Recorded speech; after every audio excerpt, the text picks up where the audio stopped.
Muy buenos días. Buenos días a todos.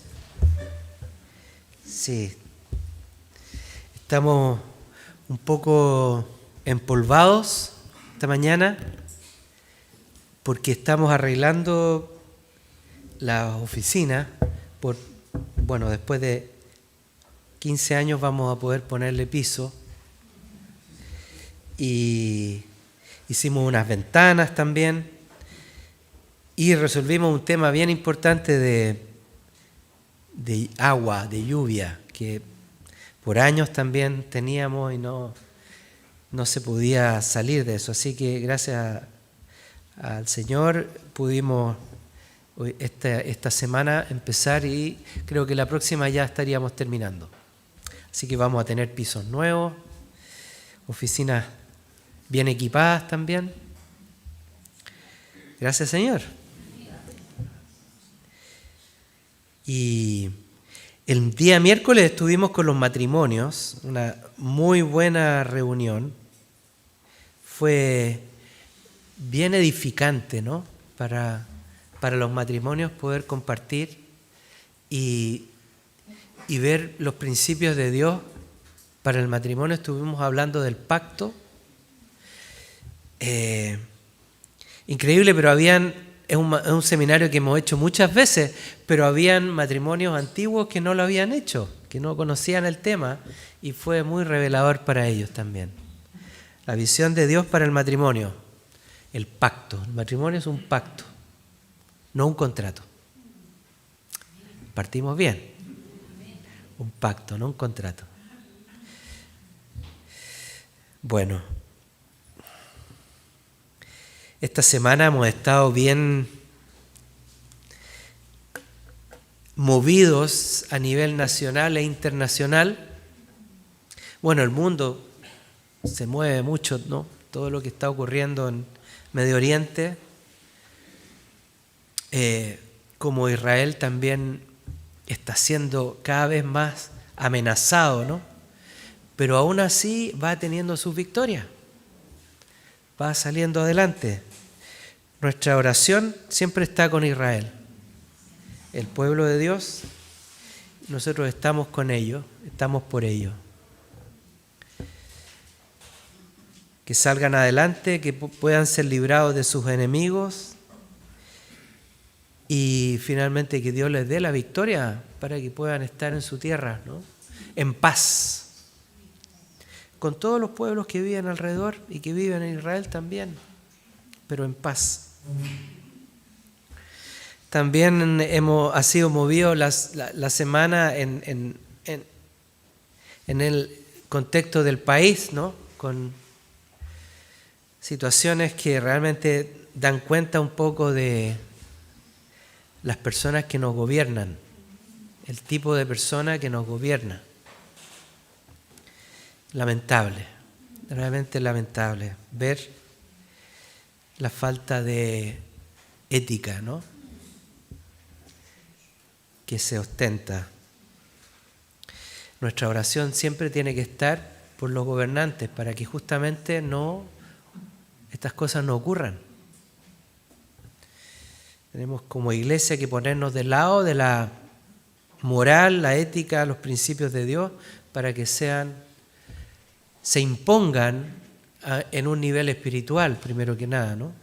Y que este mundo espiritual, que la iglesia tiene llaves, tiene herramientas para poder mover, influya sobre estas personas.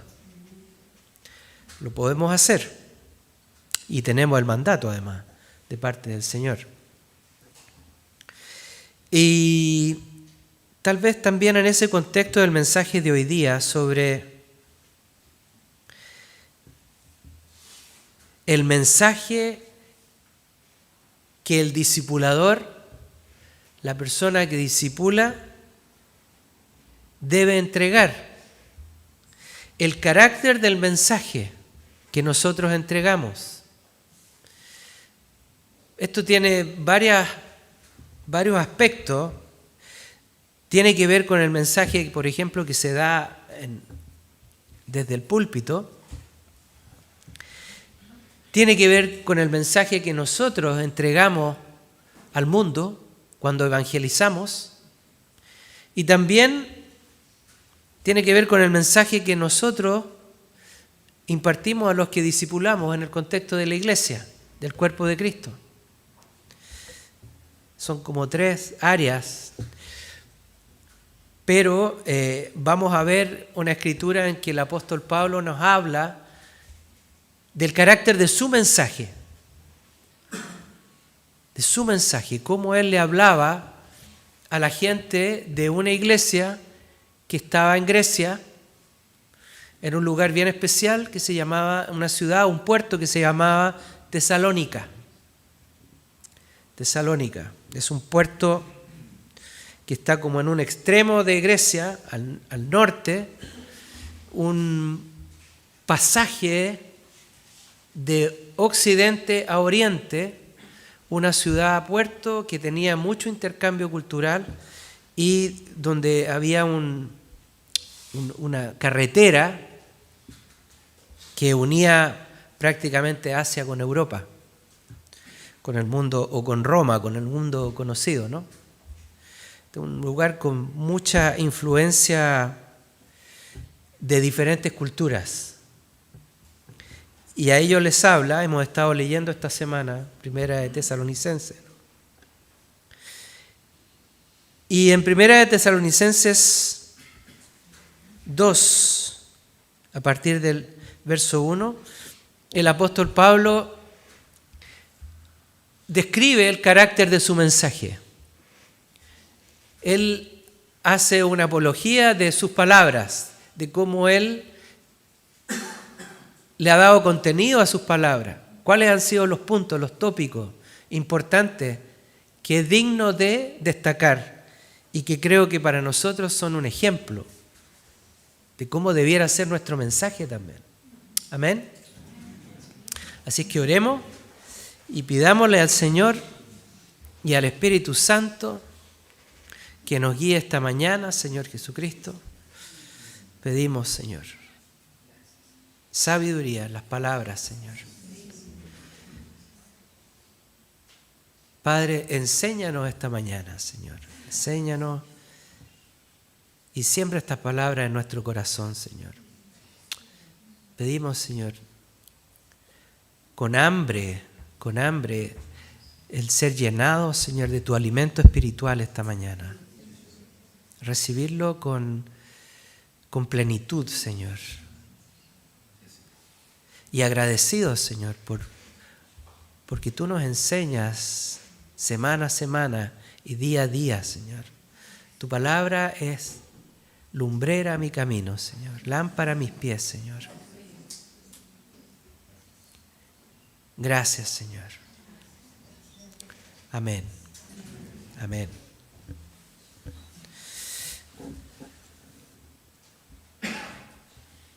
Le habla Pablo a la iglesia de Tesalónica, le dice en el capítulo 2, porque hermanos, vosotros mismos sabéis que nuestra entrada a vosotros no fue en vano.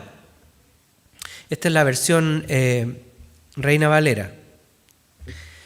Pues aún habiendo antes padecido y siendo afrentados en Filipos, como sabéis, tuvimos denuedo en nuestro Dios para anunciaros el Evangelio de Dios en medio de gran oposición.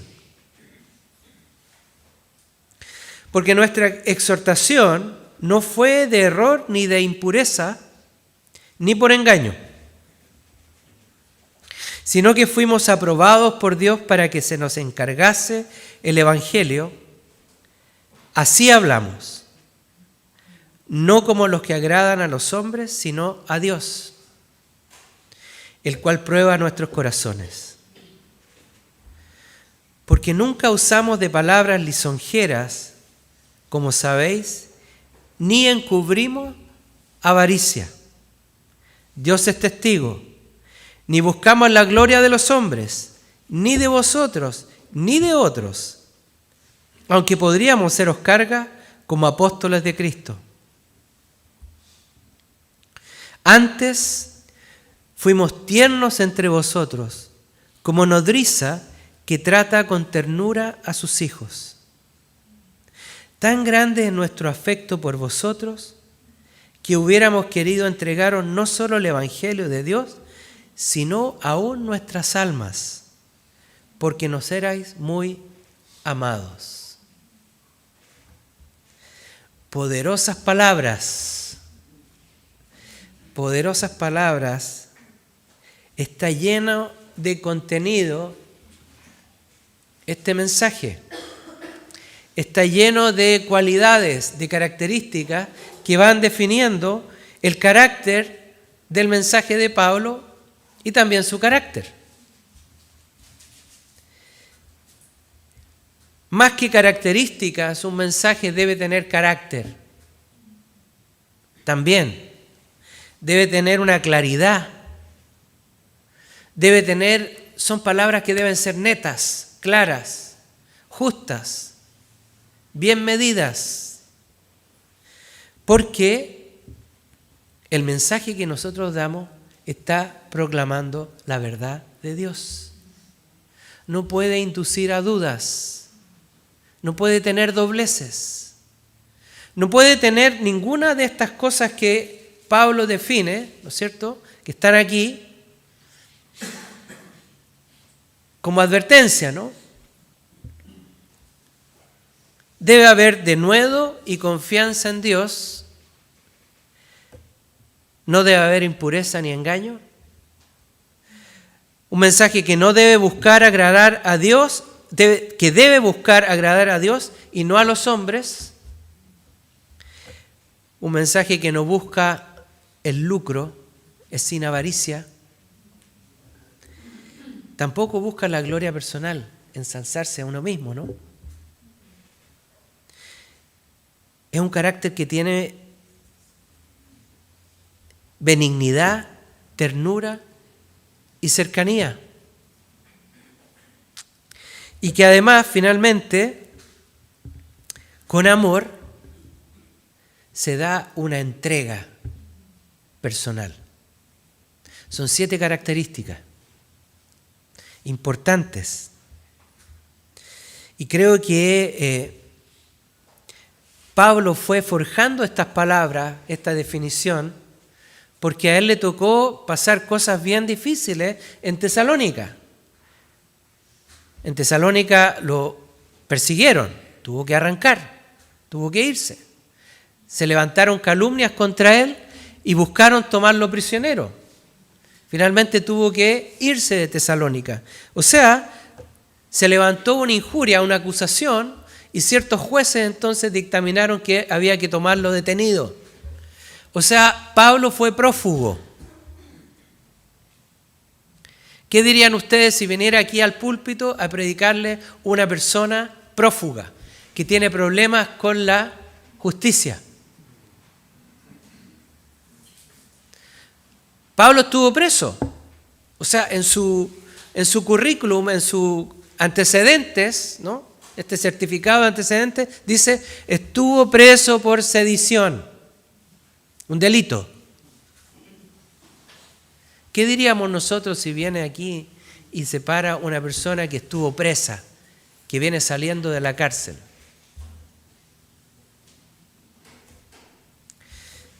Esa era la realidad que le tocó vivir a él. Tuvo que enfrentar esa sentencia, sobreponerse a ello, ¿no? Y la iglesia también. Porque claro, eran delitos que eran imputables, ¿no es cierto?, a lo que él hacía como predicador, como hombre de Dios. Era una persecución religiosa. Pero de todas maneras, desde el punto de vista legal, tenía antecedentes. Entonces había gente que lo difamaba y decía que es falso, era un hombre falso, que no era confiable, Pablo, que podía, como no era confiable, enseñar error a la gente. Tenía motivos impuros para predicar, porque buscaba engañar a la gente y sacar provecho. De eso lo acusaban, que estaba buscando enriquecerse a costa de los otros. Muchas veces, a mí me han dicho, Me han dicho que soy un parásito, porque vivo de lo que da la gente. Vivo y lo que gano, lo gano con engaño, porque vivo de lo que me da la gente. Lo que acabamos de hacer aquí, el diezmo, ¿no? Me han dicho, esto es parásito. Me tocó vivir eso. También me ha tocado, como el apóstol Pablo. Gracias, Señor.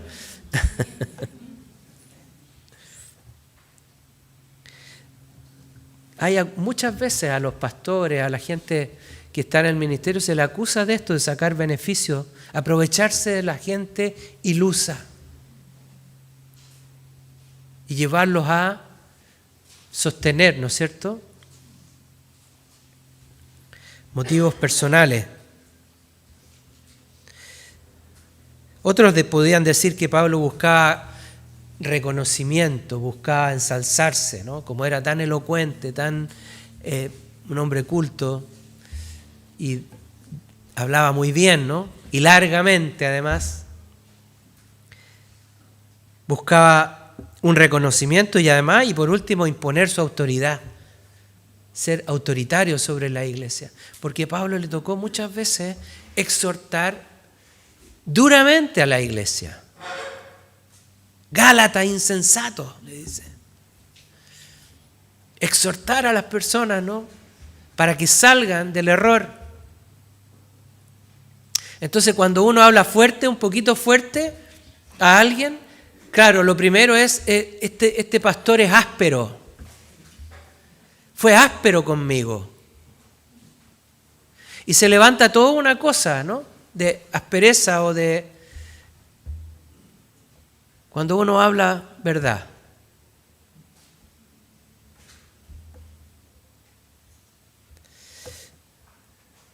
A veces, claro, a veces hay ocasiones en que sí, personas que han caído en error por esto. Pero puede ser que a veces una exhortación cause tanta incomodidad a alguien que se levante una falsa acusación. Puede ser.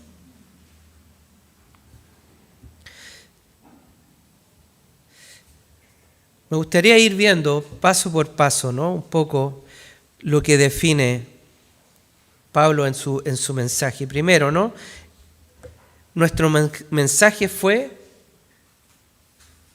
con denuedo en nuestro Dios para anunciar el Evangelio.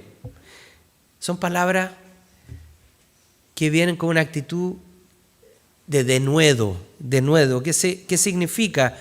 Significa en el idioma original hablar osadamente, un hablar audaz que dice todo lo que tiene que decir sin omitir palabras. Es decir, no se guarda lo que tiene que decir. Es un mensaje abierto, claro, honesto, limpio. No esconde nada, no guarda nada, no hay falsedad.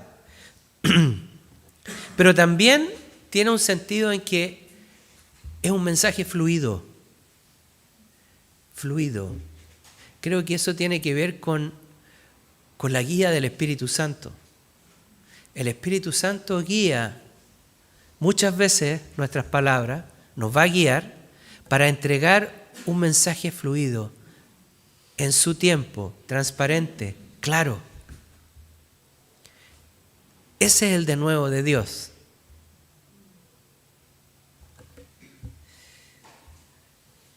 Es un mensaje también, o una acción que implica un trabajo bien intenso, con denuedo, con esfuerzo. Hay que esforzarse muchas veces. Hay que trabajar duro a veces para dar un mensaje. Cuando hacemos un vértice, hay un trabajo duro para entregar una palabra. Que eso es lo más importante del vértice, ¿no? Se entrega un mensaje aquí y en las mesas. Y todo un trabajo, un esfuerzo de semanas a veces para poder dar la palabra. Es así, debiera ser así. Es un mensaje con esfuerzo. Tenemos que esforzarnos en poder entregar la verdad de Dios de manera a veces creativa, artística, ¿no es cierto? Con intencionalidad. Y esto podemos llevarlo a lo mejor en una conversación con alguien. Nos juntamos a conversar, estoy discipulando a alguien. ¿Cómo lo voy a hacer? ¿Qué voy a inventar? ¿En qué Dios me puede guiar para hacer algo diferente y poder hablar con esta persona y que sea tocada por Dios? Ese es un desafío. Requiere un esfuerzo, de nuevo, una intencionalidad. Interesante. Sus palabras no vinieron con, y este es el segundo punto, ni con impureza ni con engaño. Era necesario, y es necesario hoy día también, dar un mensaje puro, porque en el tiempo de Pablo en Tesalónica habían templos griegos, habían templos egipcios, habían templos romanos, habían seguramente cultos a los persas, distintas religiones, distintos mensajes, distintas predicaciones, y todos buscaban hacer discípulos de estas distintas religiones. Todos buscaban. Y Pablo tenía que buscar, ¿no es cierto?, la pureza de la verdad de Dios para entregar el mensaje preciso.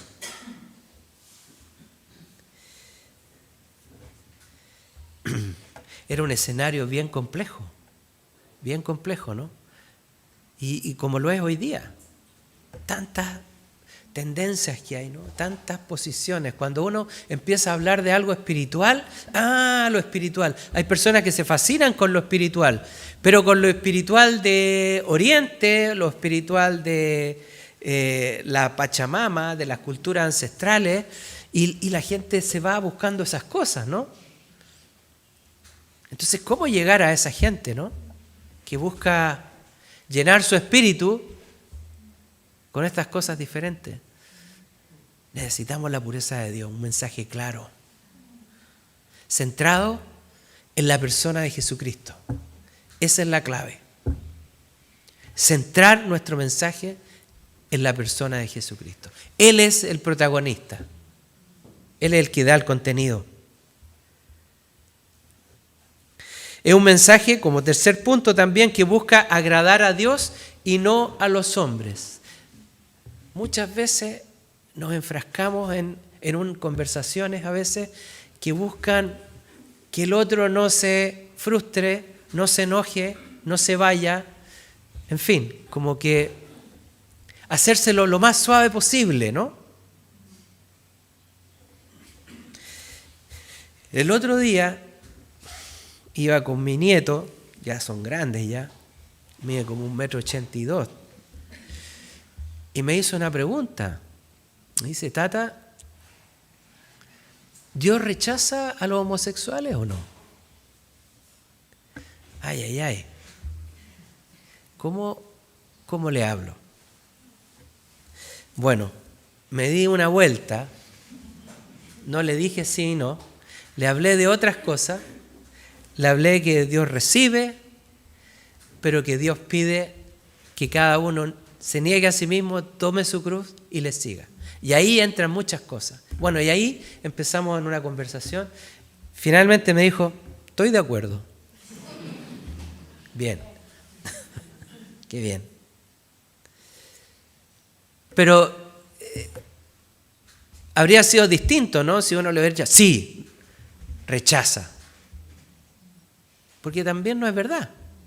No es verdad que Dios rechace a las personas. Dios acepta. Pero le dice: el que quiera venir en pos de mí, niéguese a sí mismo, tome su cruz y sígame. ¿En qué tienes que negarte tú? ¿En qué tienes que negarte? ¿Qué es lo que hay que revisar de mi conducta moral, en respecto al pecado, ¿no? ¿Qué es lo que tengo que revisar de mí y qué tengo que negar para seguir a Cristo, para acercarme a Él, para entrar en su reino?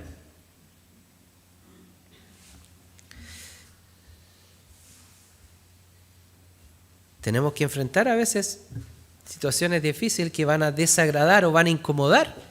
Puede ser. Dice también que Él no busca beneficio o lucro personal. No encubrimos avaricia, dice. Claro, lo habían acusado de aprovecharse de la gente para sacar beneficio económico.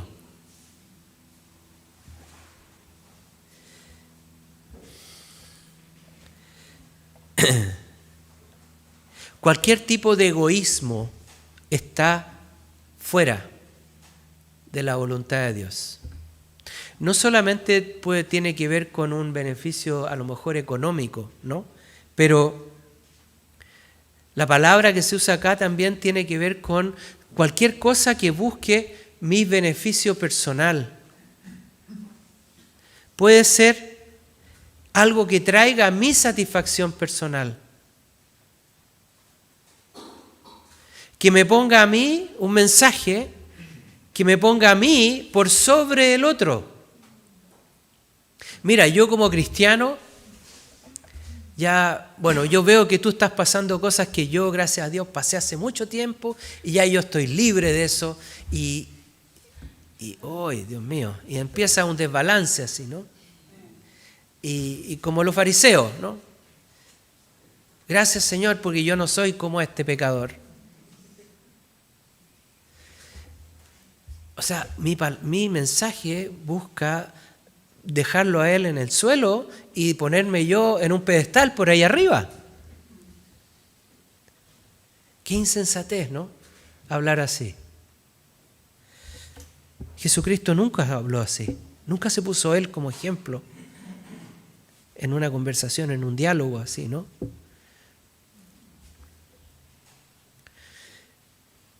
La idea es usar palabras justas, no palabras lisonjeras, ¿no? No buscar un beneficio propio. Es un mensaje que se pone del lado del otro, que busca satisfacer el interés del otro, no el interés personal. También es un mensaje que no busca la gloria o el reconocimiento personal, tiene que ver con lo anterior también, como satisfacer necesidades personales que tienen que ver también a lo mejor con una seguridad interna, no solamente que buscar la alabanza de los otros, sino que yo sentirme como que algo interno mío puede ser subsanado, ¿no? Puede ser como tener una base, por decirlo de alguna manera. A veces uno escucha personas que hablan mucho de sus traumas, de sus experiencias personales. Cuando uno habla con una persona nueva, ¿no?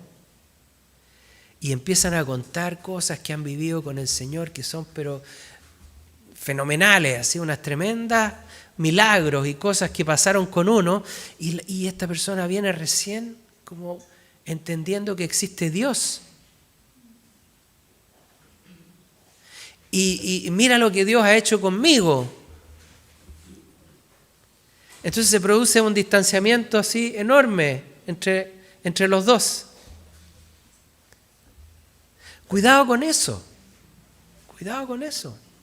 Porque el corazón del hombre a veces es así, busca ensalzarse, busca su propia gloria, busca quedar bien ante el otro.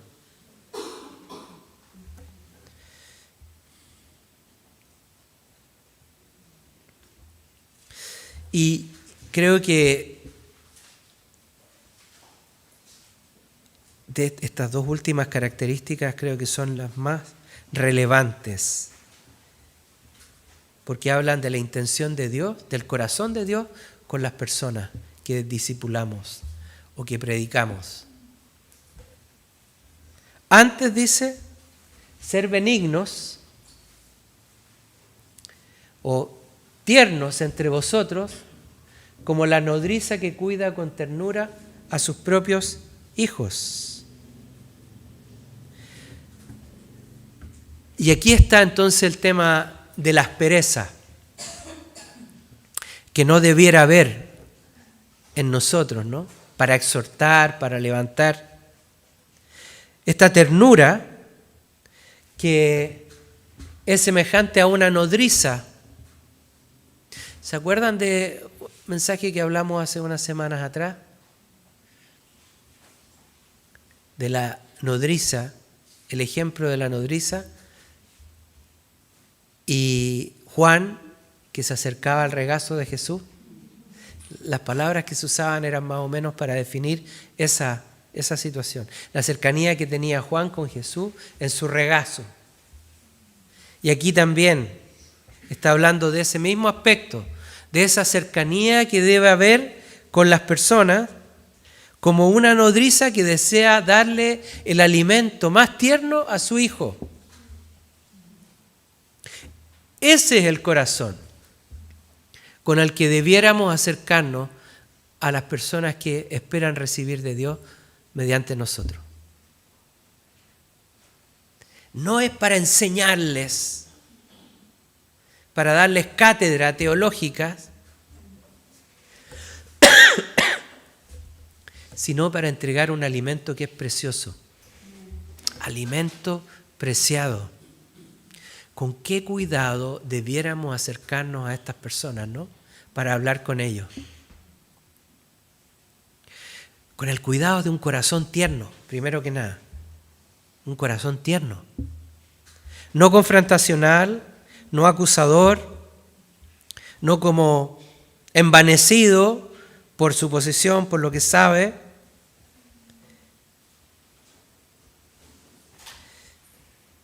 Como haría casi una enfermera que tiene que cuidar a un enfermo. Con mucha dedicación, mucho cuidado, ¿no? Entregar el alimento preciso para esta persona que necesita. A lo mejor necesita sanidad, a lo mejor necesita una afirmación. ¿Cuántas cosas que Dios puede dar a través de nuestro mensaje, de nuestra entrega? Y finalmente, y creo que esto es el broche, es como la guinda de la torta, lo más importante, ¿no? Dice, tan grande es nuestro afecto por vosotros que hubiéramos querido entregaros no solo el Evangelio de Dios, sino también nuestras propias vidas. ¿De qué está hablando el apóstol Pablo?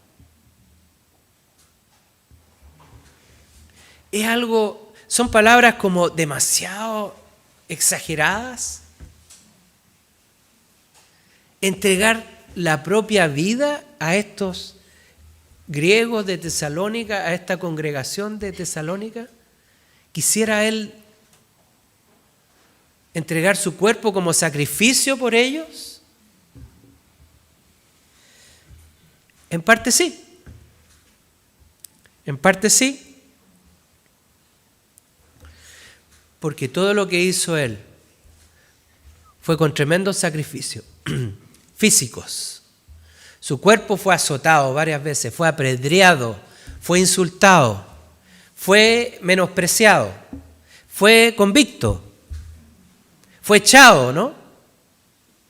Tuvo que arrancarse una vez colgado así en una canasta. O sea, humillación tras humillación, desprecio tras desprecio,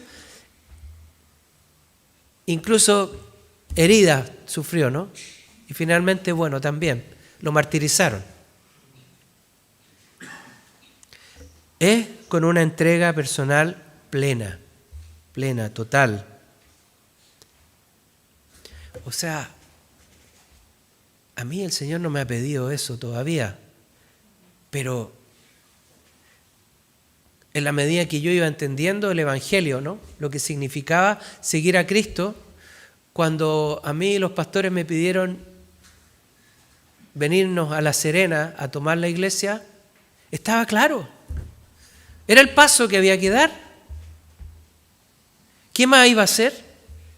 ¿Quedarme en mi casita haciendo las cositas de siempre y con los trabajitos y las cosas ahí dándome vuelta? ¿O tenía que dar un paso de una entrega mayor? A ustedes no les va a pedir el Señor otra cosa. No les va a pedir otra cosa. En su tiempo, cuando sea el tiempo, les va a pedir dar pasos. Les va a pedir esta entrega, porque así como Él se dio por nosotros, nosotros debemos darnos por los otros. De la gracia que recibimos, tenemos que dar gracia. Y la gracia que hemos recibido nosotros no es una gracia barata, como decía Bonhoeffer, sino que es una gracia cara, con un precio alto. De esa gracia que recibimos, debemos dar gracia a nosotros.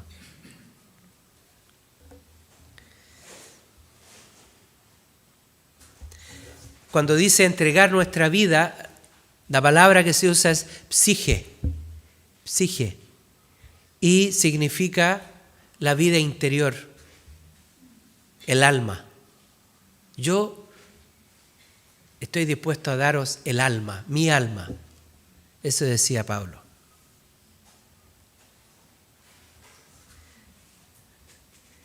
Tiene que ver con lo interior, con todo lo que yo tengo dentro, con mi personalidad, con todo lo que yo puedo dar desde mí hacia vosotros. Todo lo que Dios ha puesto en mí, eso busco darlo a vosotros. Y entregarme con sacrificio, ¿no es cierto? Con denuedo, sin falsedad, sin esperar nada a cambio, sin pedir retribuciones, sin pedir reconocimiento, simplemente porque Dios me pide que me dé al prójimo. Tengo que darme yo al prójimo. Muchas veces nosotros, claro, entendemos esto, pero decidimos dar una parte nomás. Decidimos dar una parte el día domingo, el tiempo el día domingo. Decidimos dar una parte el día del plantío, a la hora del plantío. Pero el día domingo, ya más o menos a la 1, estoy mirando el reloj y sacándole filo a los clavos, los zapatos, para partir corriendo. Y muchas veces dejo de sentarme y de compartir con los hermanos. Hay algunas personas que yo nunca veo en Koinonía. Las veo aquí en la iglesia sentadas, pero en Koinonía, compartiendo, conversando, no las veo. Eso es una realidad. Como que hay que irse rápido. Porque es tan importante el almuerzo del día domingo.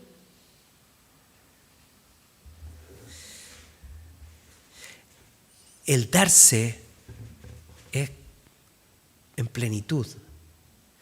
Y bueno, Dios va a pedir con sabiduría. Él pide, ¿no?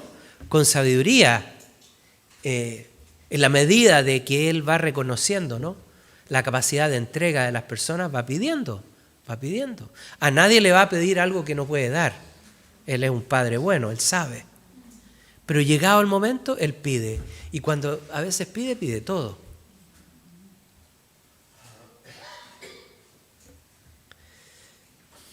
Primera de Juan 3:16.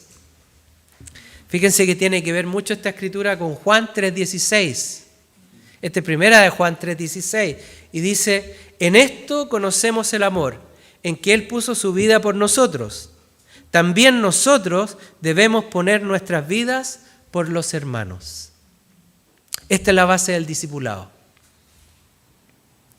Esta es la base del discipulado. El discipulado verdadero, lo que define el carácter del mensaje del que discipula, es que el mensaje se da con una entrega personal. La persona se da al otro.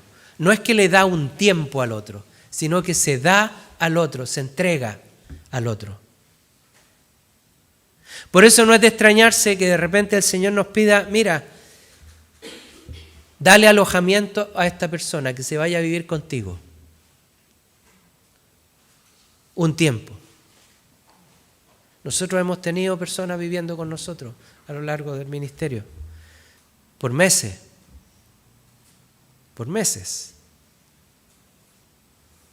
porque tiene que haber ese cuidado, esa entrega. Y nada de que, oye, pero yo tengo 7 niños, tengo 7 hijos, ¿cómo, de dónde voy a sacar una cama más? Diga. Abre tu casa, da lo que tienes. Hemos regalado autos, hemos entregado hartas cosas a lo largo del caminar. Pero sabemos que lo más importante no está en el dar, sino en el darse. Y eso es lo que marca la diferencia de una iglesia que discipula y una que no. Porque yo he visto muchas iglesias que salen a hacer campañas y hacen estas grandes campañas de milagros, de cosas, por todas partes a veces, pero no hacen ni un solo discípulo. Están ahí un rato, llevan música, esto, lo otro, y después se van. ¿Y qué se supo de la gente? Ah, no, eso ya es problema de ellos. No, están equivocados. Esa no es la forma de hacer iglesia. El Señor dijo, vayan y hagan discípulos. Y la iglesia, esta iglesia, la casa del Señor, es una iglesia que discipula, que busca hacer discípulos. Que vengan todas las personas que quieran, todos pueden estar acá y recibir el día domingo, pero el propósito nuestro, el propósito mío de Filomena, nosotros como pastores, siempre va a ser que ustedes lleguen a ser discípulos de Jesucristo. ¿Amén? Gracias, Señor. Pongámonos de pie y terminamos.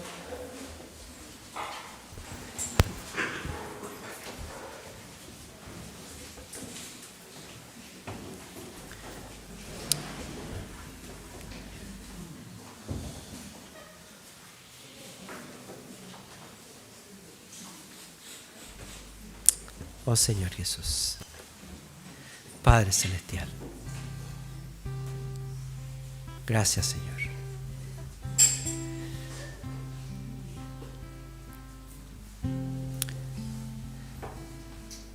Señor, pon en nosotros estas palabras para guiar, para enseñar, para poder llevar a otras personas a que te conozcan, Señor, a que te sigan, a que sean también discípulos, Señor. Señor, pon en nosotros este corazón tierno, Señor, este corazón cercano. Y rompe en nosotros toda dureza y aspereza y toda barrera que impida nuestro dar, Señor. Toda fortaleza, Señor, que está ahí manteniéndonos a nosotros lejos de las personas. Como que mi vida no tiene nada que ver con la de ellos, Señor. Padre, rompe eso, Señor. Rompe ese corazón porque no es el corazón tuyo, Señor. Padre Celestial, haz de nosotros discípulos, Señor, discípulos con estas características, Señor, hombres y mujeres de corazón tierno, Señor, para alcanzar a los perdidos, Señor. Te damos gracias, Señor. Bendecimos tu nombre esta mañana, Señor. Amén.